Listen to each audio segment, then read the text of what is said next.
Les matières premières sur BFM Business avec les équipes de Prime Finance. On file chez Prime retrouver l'associé gérant Benjamin Louvet. Bonjour Benjamin.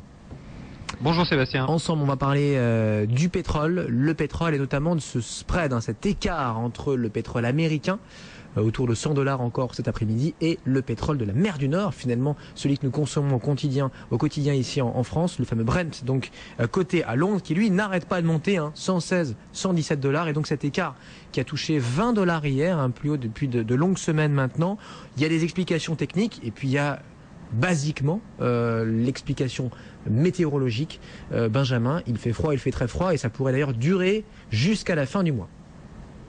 Oui, tout à fait. Alors ce spread est de plus en plus difficile à suivre parce que, vous le disiez, il a atteint quasiment 20 $ dans la journée d'hier. Aujourd'hui, il est redescendu un petit peu aux alentours de 17 $.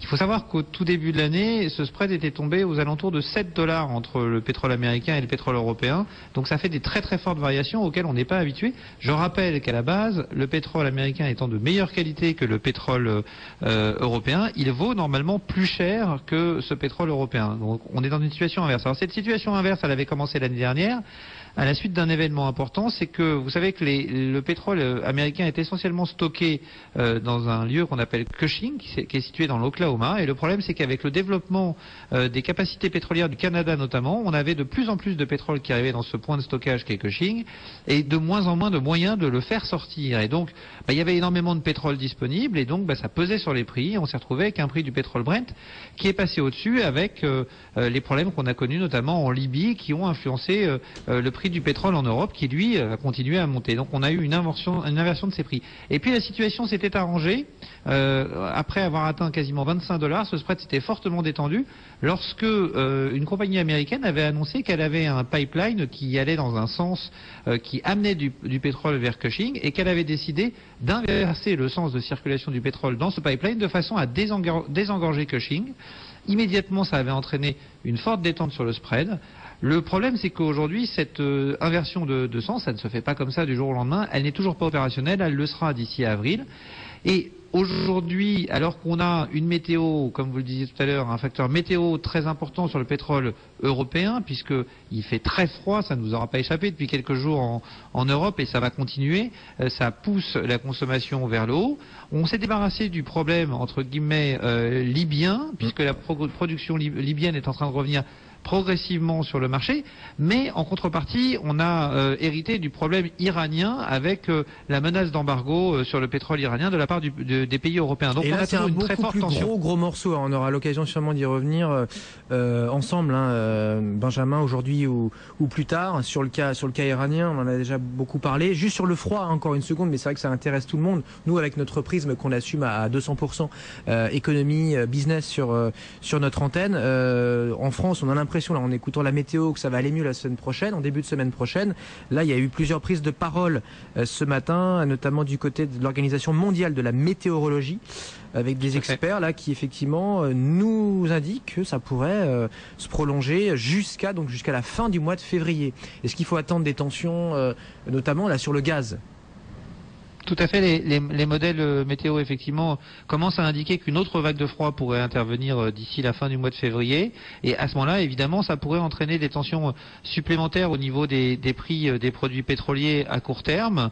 Néanmoins, il ne faut pas oublier que, on avait eu l'occasion d'en parler la semaine dernière, on a aujourd'hui un peu plus de disponibilité au niveau pétrolier du fait du ralentissement de la consommation qu'on a pu connaître aux États-Unis, notamment au dernier trimestre de 2011, et donc on a eu des stocks qui se sont en partie reconstitués, ce qui devrait nous permettre de passer sur le plan pétrolier cette période-là sans trop de difficultés.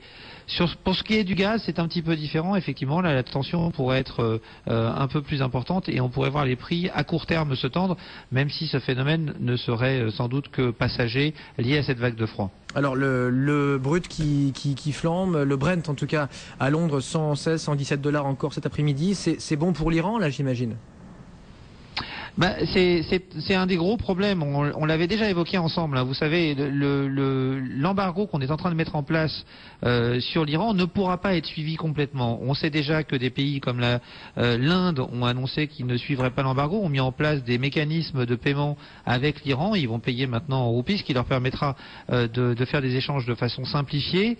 Ils vont sans doute même prendre une partie du pétrole iranien qui ne sera pas acheté par les autres pays, puisqu'ils ont une problématique de constitution de stocks stratégiques. Donc ça va amener une demande supplémentaire. Donc le seul moyen, si on veut que cet embargo ait un impact sur l'Iran, c'est que le prix soit maintenu à des niveaux raisonnables. Donc on peut penser que si cet embargo est effectivement mis en place dans les mois qui viennent par les gouvernements européens et par les gouvernements occidentaux d'une façon générale, il ne faut pas que ça se conclue par une hausse des prix du pétrole trop marquée. Sinon, ce que les Iraniens vont perdre d'un côté, ils vont gagner de l'autre. Le différentiel, en fait, sur les exportations iraniennes ne sera sans doute que de quelques centaines de milliers de barils. Donc ça ne fera pas suffisamment mal. Si on veut que ça fasse mal, il faut que le prix ne monte pas. Donc le seul moyen que le prix ne monte pas, en réalité, on l'a à disposition, c'est que si ce conflit avec les Iraniens ne se prolonge pas trop, s'il y a par exemple des frappes aériennes qui sont menées de façon très ponctuelle, on peut envisager, pour combler, en tout cas pour soulager le marché, si jamais le prix du pétrole avait tendance à s'envoler brutalement au lendemain de telles frappes, si elles étaient décidées, on peut décider de libérer une partie des stocks stratégiques dont dispose l'Agence internationale à l'énergie. Vous savez que l'ensemble des pays de l'OCDE adhèrent à l'Agence internationale à l'énergie qui gère leurs problématiques énergétiques, qui les oblige à avoir des stocks stratégiques qui sont d'à peu près 90 jours de consommation.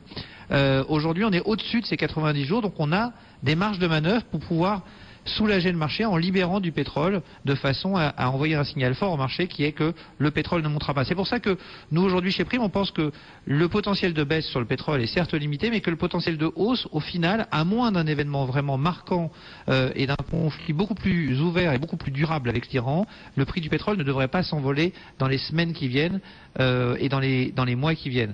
Donc si on craint un conflit avec l'Iran, je pense qu'aujourd'hui le meilleur moyen de protéger un portefeuille, ce n'est pas tellement d'investir sur le pétrole, mais c'est plutôt d'investir sur les métaux précieux qui, eux, joueront leur rôle de réserve de valeur refuge, et qui, eux, pourront connaître une appréciation sans crainte d'avoir un événement politique type libération de stocks stratégiques qui, là, pourrait faire redescendre les prix très brutalement. Donc l'or, l'argent qui signe déjà les meilleures performances là, depuis le début de l'année, toutes classes d'actifs confondues, hein, avec les indices des places émergentes, on peut continuer à miser là-dessus selon vous? L'or est sur l'argent depuis longtemps, Sébastien. Ça fait un petit moment qu'on en parle ensemble. C'est pas nouveau, ouais.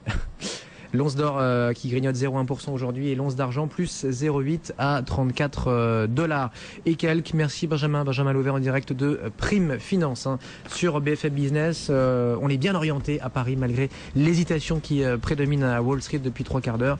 Le Dow Jones quasiment inchangé, plus 0,05% malgré d'excellentes ventes le mois